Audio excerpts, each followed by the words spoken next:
Napildi gyud ang atuang bang sa hangin karon. Hello, konnichiwa, happy Thursday. Padulong na taani sa eskwelahan. Last lesson ni karong adlaw para karong tuiga sa kani nga eskwelahan kay ugma pohon ilahan ang final ceremony. So hangtod ugma lang ang ilahang klase unya half day lang pud siya kutob. Didto man mi sa among main school tomorrow so dili mi maka-attend sa ilahang final ceremony. Sa amoa ding main school kay next week pa mahuman ang klase tapos right after ana pagka next day kay mao na pud ang ilahang final ceremony unya didto na mi maka-attend. Every after mahuman gid ang semester kay naa na sila numikay mo na ilang ginatawag og drinking party so karong bulana mao na lang na ilang silbi nga Christmas party.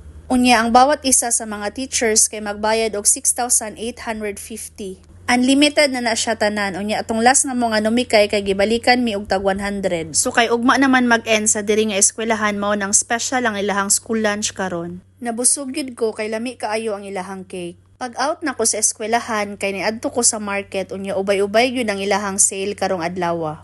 Nakapalit ko og pako nga tag 221 yen unya karne nga tag 325 plus karning baka pod nga tag 294 unya naapay prutas nga tag 296. Ang mga bata day ganina kay nagpahigayon sila og festival so ginatawag nila diri og umatsuri. Naa sila yung mga pipila ka shops nga nahimutang sa ilahang classroom. Dadon lang to nimong papel nga gihatag nila tapos imuha to siyang patatakan sa shop nga gusto nimong adtuan kay aron tagaan kanila og gift.